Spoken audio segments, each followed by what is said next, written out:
Mystery box of vintage lenses.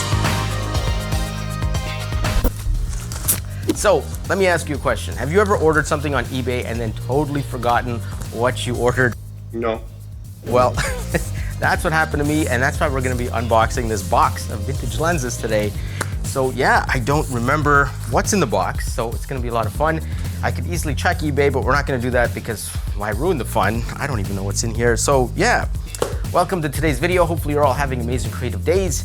If you've been here before, thanks for coming back. If you're new here, definitely consider subscribing. I make videos on photography and videography related stuff and vintage lenses, which is kind of like my passion within the industry. So with that being said, let's take a look at what's in this box. All right, so let's unbox these lenses. This is gonna be a lot of fun. I ordered these from an eBay store in Japan, and apparently it's 2 kilograms of vintage lenses, so there's a few of them in here. And from what I remember, the prices on this eBay store were very favorable. And whereas like a lot of eBay sellers will overprice their gear trying to get top dollar, this one seemed to be very fairly priced.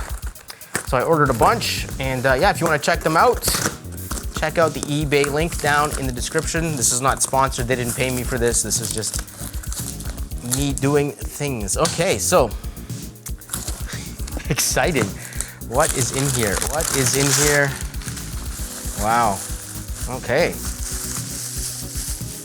Nicely packed. And this is the Canon FD lens. We're looking at a FD 28mm f2.8, nice. I don't have a 28mm in my collection yet, so I'm excited about that. And there's something so nice about these FD lenses, right? They're just beautiful. I love the way they look. These new RF lenses are just so ugly by comparison. They're just so like, like it doesn't even say 85mm on the new RF 85, it just says 85. It's like super simple. Okay, so let's see what else do we have here. Ooh, this is the longer one. What are we looking at here? This is a 200mm f4.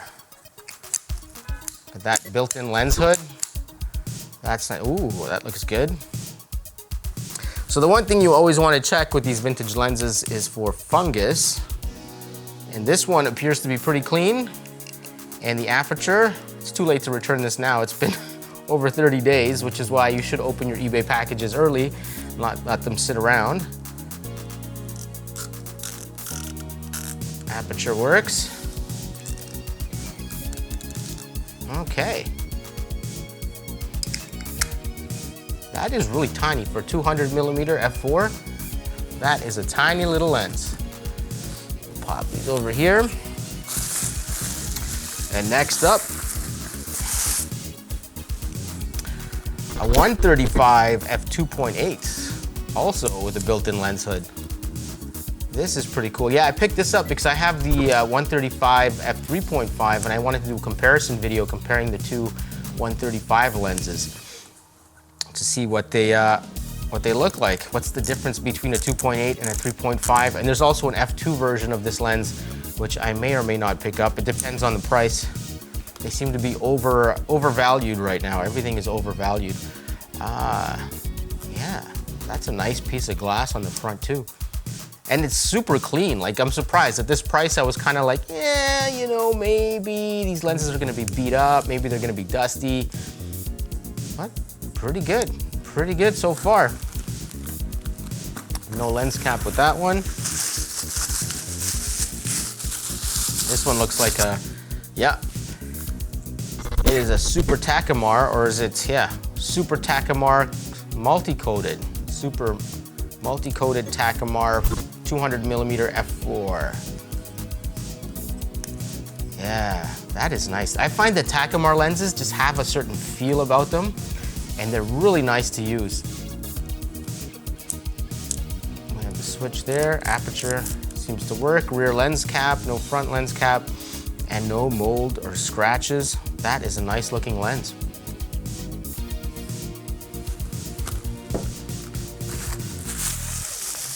And last but not least, it's another small one. What are we looking at here? This is a Super-Multi-Coated Takumar 55mm 1.8. And this is one of the newer designs. Ooh, ooh. That aperture is nice.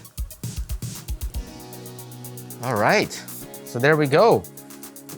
We got a little lens haul here of some nice, like, general purpose, like general middle of the range kind of lenses. Nothing crazy, nothing like legendary status, but these are super nice. So we have two 200mm f4s. We are going to do a review and comparison of those. I have another 135. We're going to compare those. 28mm, I'm excited to use that. Don't have a 28mm in my collection. 55 1.8. Okay, so I do have a Canon 55 1.2 with the old breech lock, and then this is a 55 1.8. So we're gonna compare those two lenses in a video. Yeah, that's gonna be a lot of fun. So I've been collecting a lot of vintage lenses, so what I'm gonna do is we're gonna do lens reviews of all these lenses, and then we're gonna do comparisons, and then we're gonna make some videos, and I don't know, we'll do some like cinematics and all that kind of stuff. So I find these lenses, they're so much fun to use compared to the new lenses. New lenses, you just kind of focus and shoot, focus and shoot. It's so simple. It's just like these cameras do all the work for you now. But with these, you kind of have to take the time to focus. And because you have to invest time in focusing, you have to really think about whether or not you want to take the shot. It's not like, oh, that's fun. Oh, that's cool. It's like, okay, I'm going to shoot that thing over there. How am I going to compose it? Where am I going to put it? Let's take the time to set it up, focus it, and boom. So it's a different experience, and I find it kind of trains the brain to see photography a little differently. This is a great shot, man. I should be a photographer. Cougar. All right, so if you're interested in vintage lenses and you don't really know what you're doing and you're kind of like, but I don't know, and you're kind of on the fence about it, I just want to spend a few minutes here at the end of this video talking about what you need in order to get started with vintage lenses. Now, it's a lot of fun if you're into photography and you want to buy some vintage lenses. It kind of takes that photography experience to a completely different level, and it just it slows things down, forces you to think. Plus the colors that these old lenses produce are just nostalgic. So if you're born in the 80s or earlier, it'll kind of bring you back to that time when you were a kid, when you're looking at the colors. Like the blues are a little different, the reds are a little different, and it's kind of cool, you know, because all the lenses right now are super tack sharp. Everything is crystal clear. So these lenses have imperfections, especially with vintage lenses that are even older than these. These are like, what, 70s, 80s era lenses? But if you go back to the 60s, 50s, they have so many imperfections that those imperfections become character. And it's a lot of fun to use them. So if you're thinking about it, there's two things you need to know. Number one is you're gonna need to get the right adapter for your lens. Now, these Canon FD lenses are FD mount lenses, so you're gonna need an FD to whatever your camera is. These lenses will fit on Sony's, Nikon's, Canon's, Lumix. You can find adapters for just about anything, but for the FD lenses, I do prefer this photodiox or photodiox adapter because it allows you, it has a little like clip here that catches the aperture, I guess this little nub here that adjusts the aperture on the lens. So with this lens, you just sort of pop it on and you switch it into this aperture mode, and that allows the aperture ring to work normally. Some adapters, you have to like find a pin and line up the pin and do all these different things, and it becomes a little bit of a pain. But I found these photodiox ones just make it nice and easy. Now for the Super Takumars, it's an M42 mount adapter, which is a screw mount, whereas this is a bayonet mount. So for these Takumars, I have this, what is this? A KNF Concept M42 to EOS R adapter. And these you screw on. And I find a lot of the vintage lenses are M42 mount, so investing in an M42 mount adapter is definitely a good thing. Links to both these adapters down below, by the way, if you want to go check them out. And there we go. Now this is set to be adapted to my EOS R. Now there's one more thing that you have to do besides buying an adapter ring. You have to actually go into the menu of your camera, and each system is different. For Canon, I have a video about it right there if you want to check it out. Basically, you're looking for a menu setting that allows your camera to release the shutter without a lens on the front of the camera, because modern cameras and modern lenses communicate. There's electronics that go back and forth. But with these vintage lenses, of course, there are absolutely no electronics in these lenses. So the camera doesn't even know that there's a lens mounted on the front of it. And it might say, hey, there's no lens, I'm not actuating the shutter. So you have to find that setting in your menu, turn it on so the camera will shoot with no lens.